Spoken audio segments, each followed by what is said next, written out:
This is News 55 Focus, a program dealing with issues affecting everyone on Long Island and the tri-state area. Now, your hosts, Ken Rhodes and the president of the Long Island Association, Matt Crossan. Hello and welcome to News 55 Focus. I'm Ken Rhodes. And I'm Matt Crossan. Our focus today is the state of the arts in our community. And our guests are Paul Allen of the Gateway Playhouse in Bellport, Long Island, and Ira Adler of the Tillis Center at C.W. Post College in Nassau County. Ira, let me start with you, if I may, to get us into this topic and get us rolling a little bit. What would you say is the state of the arts on Long Island right now? Well, actually, I'm extremely bullish on the state of the arts on the island. If everyone has read the newspapers lately, the Tillis Center is in its 17th season. I am affiliated with the Tillis Center by virtue of being on their board. There's a council of overseers. They're entering their 17th season, and they have approximately 15 different programs coming up this year.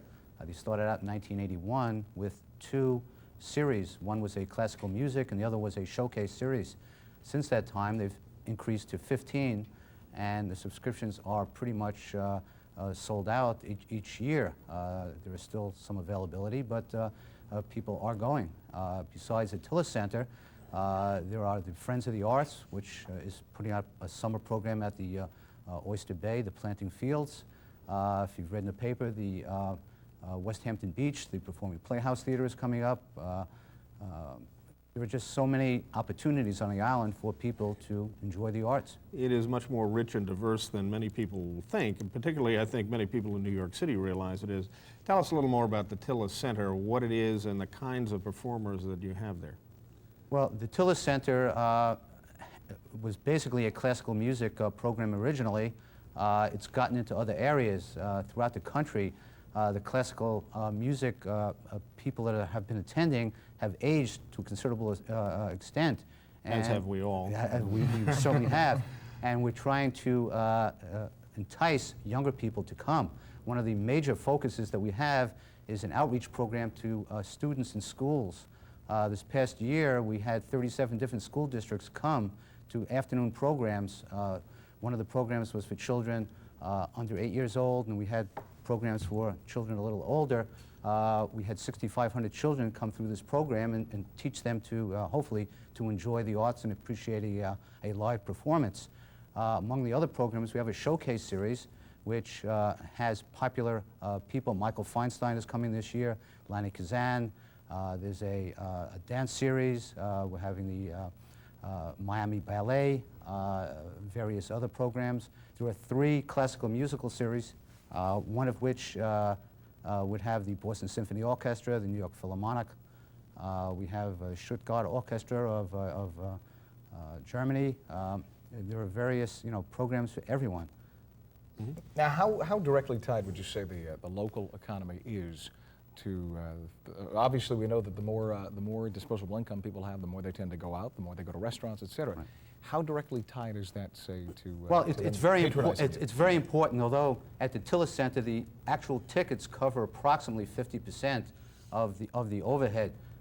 It's extremely important that we reach out to the business community to be supportive, and they have in the past. Every year there's a gala, concert, and dinner. This year it's October 25th.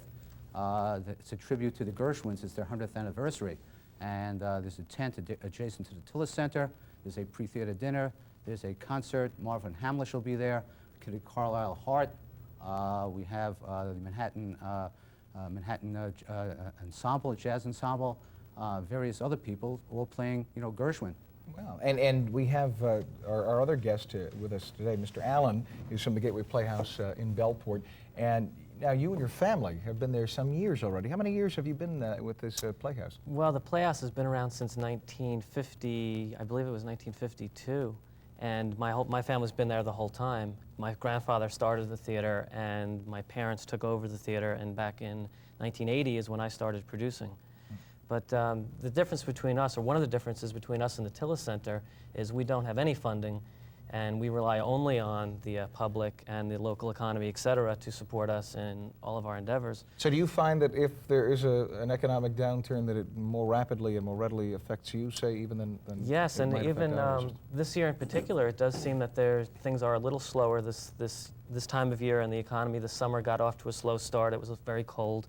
And that seems to have directly affected ticket sales for the first couple of shows that we've done. What kind of show, if you will, brings in all types, all members of the community? Say, I mean, if you have say a blockbuster musical versus a Shakespearean play. We do mostly musicals, but I think a good answer to your question would be we did a musical called Phantom, which is not the Phantom that's in New York. It's another Phantom written by Maury Eston and Arthur Coppett. And that show had such a wide appeal. Everyone who saw it loved it, and most people said it was better than the one they saw in New York. So that type of show that has a really good story it's not even the music it was more of the story and the feel and the impact of the show was so intense that children came, grown-ups came. I mean, everybody wanted to see Phantom. It was just unbelievable. How many smaller theaters? Actually, your theater is not that small. What is your house capacity? We seat 500. I guess that would be relatively small, say, relative to the current Broadway theaters. Compared to, yeah, most Broadway houses are between 1,200 and But if you go over to 1,800. London, is probably more your size, Correct. right? The more That is intimate true. houses. How many theaters about that size are there right now, private theaters on Long Island? There really isn't that many theaters that are our size. Stony Brook does some sort of a touring series where they bring in musicals. I know the theater out in Sag Harbor is, I think, only 250 or 300 seats. And there's not very many other theaters that do first-run Broadway shows right here on Long Island. This year is kind of an exception for us because all the shows from Broadway are still running on Broadway, and there hasn't been any really recent releases. So we were doing shows like Brigadoon and Me and My Girl and Joseph and the Amazing Technicolor Dreamcoat, shows like that that have played in New York previously, but they're available to us now. And as soon as shows like Cats and Miss Saigon and things like that close in New York, we do them immediately. But you find all the blockbuster musicals probably have perpetual appeal anyway. They seem to do the best. It is true. Ira, let me come back to something you mentioned earlier, and that is that you are trying to aim for a slightly younger audience because people are aging, which I think raises the question of changing demographics in the arts. Now, when you said that you were aiming for a younger audience, you gave some examples that were aiming at children, really, and doing programs for children. What about the generation between those who are children now and baby boomers, Generation X? Do you do programming for that group? Oh, sure. Next year they're going to have a show. They're having Broadway shows will be presented. The showcase series has, as I said, Michael Feinstein, Lana Kazan. There are a dance series. There's a foreign series where we're having the Peking Opera, which may appeal to some of those people. We're looking to have a broad spectrum of people attend, not just classical music lovers. Well, that's got to be a difficult problem. I mean, the Generation X is, excuse me, distinctly different tastes than the baby boom generation. Absolutely. Smashing Pumpkins, which is, by the way, Matt's favorite group, would be more Generation X, for example. Maybe not my favorite, but close to it, of course. How do you get to those people? They're not necessarily used to going to a theater, like Right. They're used to going to concerts, but not necessarily a theater. What we did last year was something that I think hit right at that target market would be Tommy, which was a Broadway musical. It played in New York for about a year, and we did it at the end of last season. And that kind of combines all the Broadway elements into a show that genre of people are familiar with, because it is music by The Who, and it's performed in a rock format, but it's also performed within the confines of a proscenium stage and a Broadway show kind of experience. Let me pick up with you on another subject that Ira raised. He said that 50% of the costs at Tillis are covered by ticket sales. You said that you don't have any endowment, you don't have any outside support, you don't do fundraising, which implies that all of your costs are covered by ticket sales. Is that correct? That is correct. Now, how do you anticipate? I mean, when you decide to put on a production, you don't know how many people are going to come to it necessarily. So how do you handle the risk that's involved? Well, what we try to do is gauge the type of show to the amount of weeks that it will run. This year we did Man of La Mancha and Music Man both for 3 weeks. We're doing Brigadoon for 4 weeks. Me and My Girl a little bit longer. So we try to take the shows that we feel might be more commercially popular. Once we get a show like Miss Saigon or Cats, we'll probably run 6 or 7 weeks because we can anticipate that we'll get revenue for all those weeks. But you raise an interesting point. It's a little scary sometimes because you don't know who's going to buy the tickets, and if they don't buy them, you can't pay the bills, and sometimes it's a little scary. One thing that we're bringing in this year, I was mentioning some of the shows, we're bringing in an ice skating show, actually 2 shows done by the Russian stars of the St. Petersburg State Ice Ballet, and they're doing Sleeping Beauty and Swan Lake on ice. And I brought some footage that I think we'll see later on of Sleeping Beauty on ice. But that's a show that has a very broad appeal because people love ice skating, the grown-ups love to see ice skating, and it's certainly for them. But the kids very much enjoy it. Now, I have to follow up on that. This is ice skating that's going to be performed at the Playhouse. At the Playhouse. In Bellport. We have a portable ice skating You're not the rink. Nassau Coliseum. How do you manage to keep the ice cold in the middle of the summer? It's a very complicated system, actually, that is pretty simple to set up. Lots of ice cubes. Well, you start with ice cubes, incidentally. Is that right? You put out these mats, which are solar collector panels, and you circulate antifreeze through these panels that's chilled down to 0 degrees.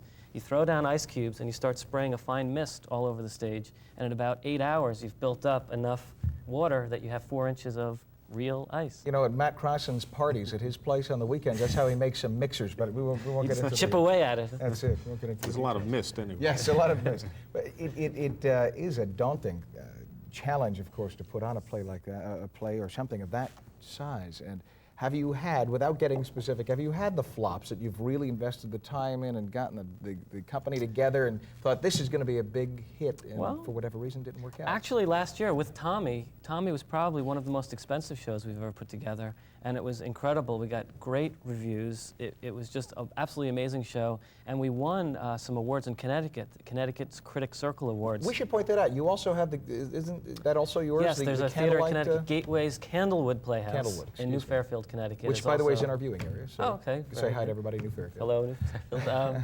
So it's Gateway Playhouse runs the show for 3 or 4 weeks, and then we bring the show up to our sister theater, and it runs there for 3 or 4 weeks.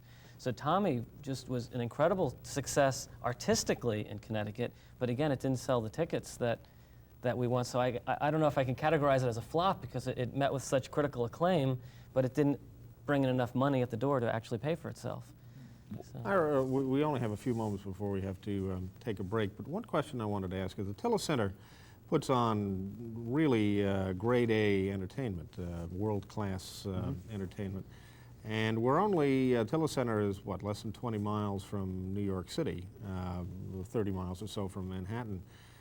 Do you find that you have any difficulty in getting that quality entertainment so close to New York City with the competition that Lincoln Center and so forth? No, absolutely not. If you notice in the papers, when we have our concerts, classical music, we're usually a couple days before or a couple days after they play in Carnegie Hall or what have you. And people appreciate being able to see the same world-class quality orchestras out here. For example, I went into Lincoln Center last Friday night, and it took me an hour and a half parking a car, and it's a hassle, and people do not, want to put up with that. I mean, obviously the city is terrific, but if you can get the same programs out here, they will attend. With the same programs without the hassle of going into Manhattan. Exactly. Are you trying to imply that paying $50 for parking 30 minutes is a bad thing? That's about it. We don't want to upset Mayor Giuliani now. He'll get you for it now. Okay. Well, we'll be right back. We're going to take a break right now. Back with more with Ira Adler of Tillis Center and Paul Allen of the Gateway Playhouse.